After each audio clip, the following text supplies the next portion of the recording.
All right, let's get right into it. Welcome to This Explainer. Today, we're talking directly to the perfectionists. You know who you are. You're the strong friend, right? The one who's always holding the whole shebang together for everyone else while quietly carrying the literal weight of the world on your own shoulders. If you've been feeling just completely wiped out lately, like that bone-deep weariness where a quick nap doesn't even make a dent, well, take a deep breath. You are exactly where you need to be. We're going to unpack some incredibly validating insights on why you feel this way and, more importantly, how we can gently start to heal. You're not weak. You're overwhelmed. Just let that sink in for a second, because the exhaustion you're dealing with right now, it's not just emotional. It's psychological, it's physical, and it's mental, all hitting you at the exact same time. It's a full system response. So if you've been beating yourself up for feeling tired or thinking you're dropping the ball, we need to scrap that narrative right now. Honestly, you are not experiencing a lack of willpower. You are experiencing a very real biological state of overwhelm. So here's our roadmap for this explainer. 1. The perfectionist's exhaustion. 2. Your brain's survival mode. 3. Triggers of emotional overload. 4. Managing the physical toll. 5. A week of mental rest. And finally, 6. Tools for immediate grounding. Let's jump in. Section 1. The perfectionist's exhaustion. Let's talk about why you feel so incredibly drained. Okay, for those of you who feel this massive wave of guilt the second your body demands a break, we need to dismantle that right now. Look, there is a world of difference between being lazy and being emotionally drained. Being lazy is, well, it's a conscious choice to avoid putting in effort. But being emotionally drained, that happens when your mind is simply carrying more than your body can realistically hold. It is a straight-up biological overload. It's a mismatch between your capacity and your load. It is totally normal, and I promise you, it is absolutely not a choice. Moving to Section 2, your brain's survival mode. This is the actual biology of exhaustion. To truly stop blaming yourself, we've got to understand the mechanics behind this. It's known as nervous system overdrive. See, your brain is hardwired first and foremost for survival. So when it senses emotional danger, like, say, the intense fear of letting someone down or the crushing stress of needing to be perfect, it actually reacts with the exact same physiological alert response as it would if you were staring down a physical predator. Your nervous system goes on high alert. Your thoughts start racing, your body tenses up, your heart beats faster. You essentially get trapped in this endless, exhausting loop of what if. Think of your brain right now like a computer with like 100 tabs open on your web browser. Even if you aren't actively clicking around or doing visible work, those open tabs are rapidly draining the computer's battery in the background, right? Staying in this constant state of high alert drains your mental energy long before you even consciously realize you're tired. Your battery is flatlining while you're literally just sitting on the couch.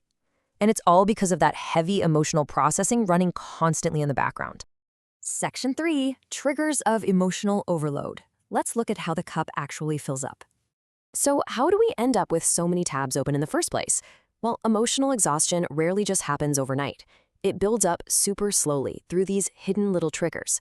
Maybe it's a small stressor, or a sudden change in your daily plans, a minor disappointment that you just brushed off, or a responsibility you definitely didn't ask for, but, you took on anyway, just to be helpful.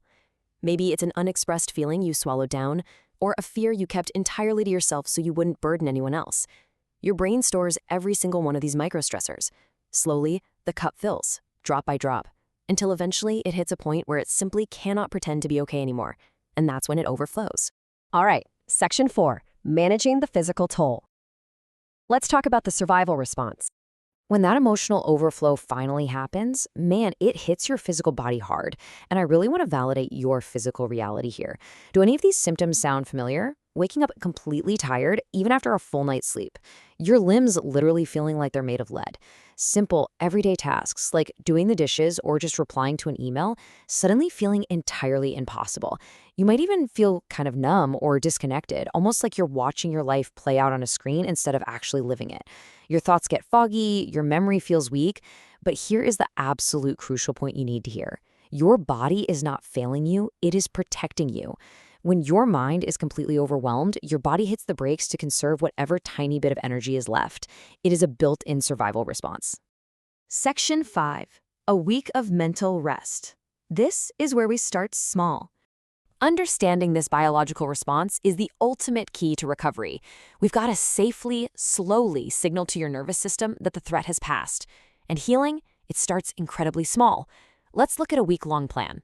Day 1, give yourself absolute, undeniable permission to rest guilt-free. Just for today, resting is your one and only job. Day 2, stop pretending to be fine. Look, you don't have to trauma dump on anyone, but if someone asks how you are, it is perfectly okay to just say, actually, I'm pretty exhausted today. Day 3, take just one single task and break it into a microscopic step. Don't deep clean the whole kitchen, just wash one single coffee mug. Day 4, let go of an unexpressed feeling. Just scribble it on a piece of paper and literally throw it in the trash. Day 5, actively recognize that your body is protecting you. When you feel that heaviness, try saying, thank you, body. I know you're just trying to keep me safe. Day 6, give your mind a pure moment of silence. No podcasts, no music, no staring at your phone, just 2 minutes of absolute quiet. And day 7, stop blaming yourself for being human. This little week-long guide of simple daily habits proves that healing doesn't require some massive, overwhelming overhaul. It is just a series of tiny, gentle, guilt-free steps. Which brings us to section 6, tools for immediate grounding. Let's get you some immediate relief. But what if you need relief right this very second? If you are sitting there feeling completely overloaded right now, your nervous system desperately needs a quick signal of safety before it can even think about restoring your energy. So forget the big picture for a second. Just try these immediate sensory steps with me. Step 1, drink a glass of water. Seriously, just focus on the temperature of the water hitting your throat. Step 2, take a slow, intentional breath. Really feel your chest expand. Step 3, sit in total silence for just 1 moment. These super simple physical actions, they literally pull you out of those 100 open tabs in your brain and drop you firmly back into your physical body. It sends a clear signal to your brain, hey, I am safe right now. There is no tiger chasing me. As we wrap up this explainer, I want to leave you with this absolute core truth straight from our source material. You are not broken. You are not lazy. And you're not failing.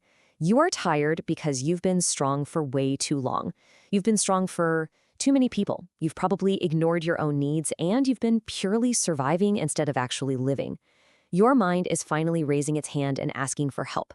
And healing begins the very moment you stop blaming yourself for simply being human. So I want to leave you with a question to chew on today.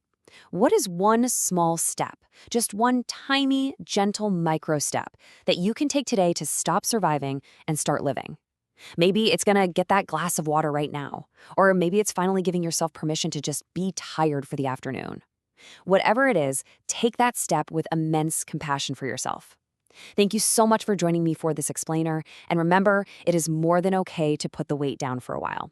Take care of yourselves out there.